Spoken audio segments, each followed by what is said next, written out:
So I have some new figures that are on their way. This is from Bandai SH Monster Arts. It includes Rodan, Garuda. Garuda is this kind of ship-like thing. And then Mechagodzilla. This is from 1993. And right there you can see Mechagodzilla has Garuda attached, so they're actually kind of showing Garuda twice. So when Garuda's attached, it's referred to as Super Mechagodzilla. So there he is, Mechagodzilla. I love that design. That is gorgeous. And there's Garuda, which is a flying vehicle, and Rodan. And there's Super Mechagodzilla flying about. Rodan in his flying form. That's a great looking figure. Really, really exceptional. So I should be getting those within a week, hopefully. But I'm going to talk about the movie on which it's based, which is Godzilla vs. Mechagodzilla II from 1993. And this is the Toho collection. A lot of these movies were coming in double packs. So a lot of Godzilla movies I'm not a big fan of, but this one I thought was really good. I like this one. This one is from the it's from the the Heisei era, which goes from 1984 to 1995. It came after Godzilla vs. Mothra, which was apparently quite popular, and supposedly they were trying to somewhat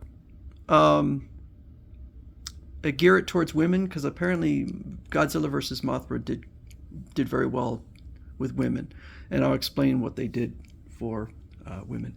Godzilla vs. Mothra came after Godzilla vs. King Ghidorah, which I was not much of a fan of.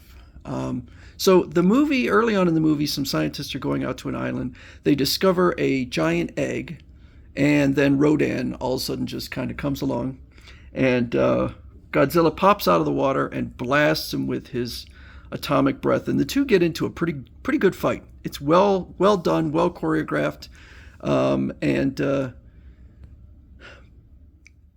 that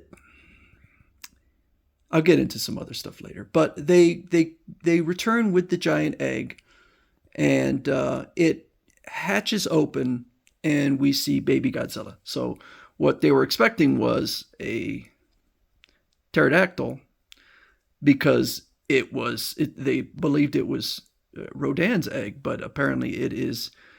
And then it gets a little weird. So the implication is that Godzilla put the egg into Rodan's nest, sort of like the cuckoo bird, which it would become a parasitic egg. Rodan would raise the egg and produce Godzilla's child. It's kind of weird. We have a lot of strange things in this movie, including psychics, which is not uncommon, particularly for the Heisei era. The movie has more English-speaking actors than I can recall in just about any other Toho Godzilla movie. They're not great actors, but they are using English, and the Japanese actors will sometimes use English when talking with the English speaking, and it sounds like they're speaking phonetically because it's not very good. This movie has some of the best music ever, and it was the last time that the music would be produced by Akira Ifukube.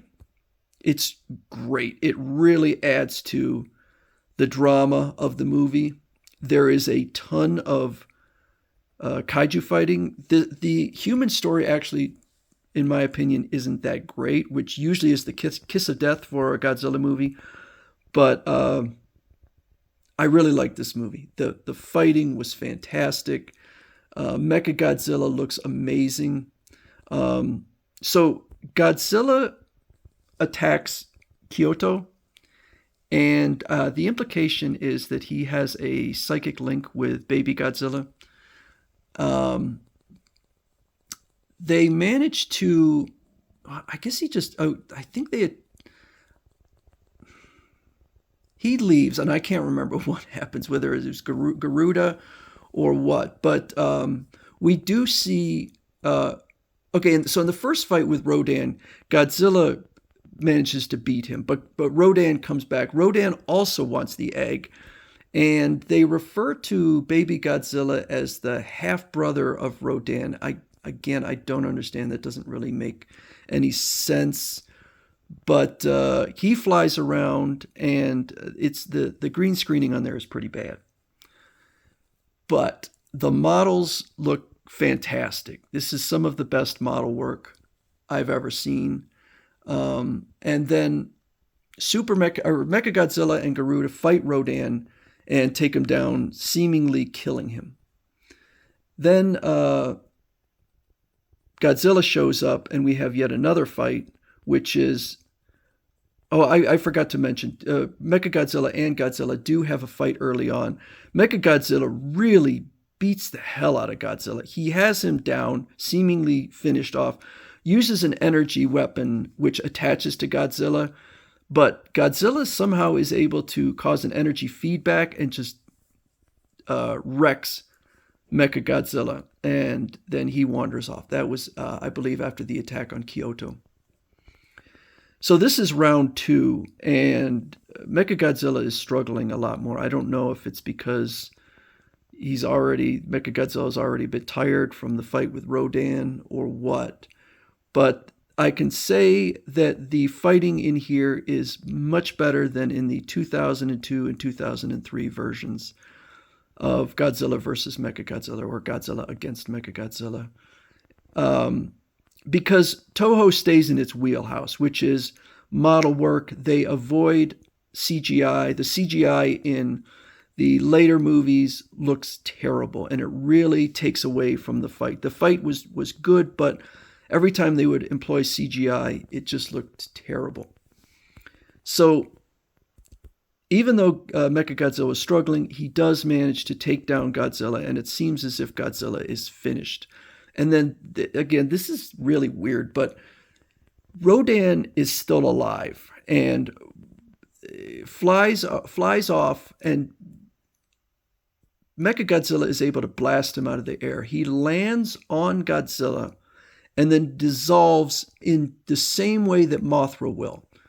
And the little particles manage to heal Godzilla, and he gets up again and then beats the hell out of Mechagodzilla. So it's weird because Rodan and Godzilla had a pretty good fight early on. So I'm not sure why, unless he somehow wants to help Godzilla so that Godzilla can raise baby Godzilla or what. But I don't know that Rodan has ever shown this power in any other movie.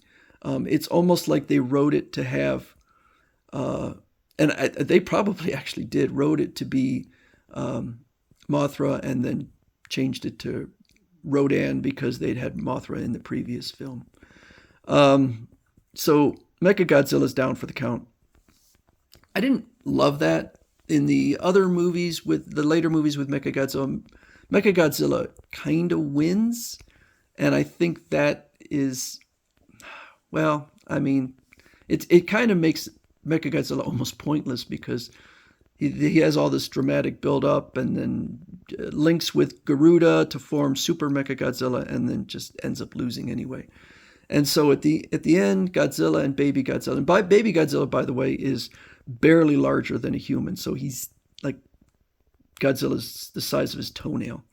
But they wander off into the sea, and we will move into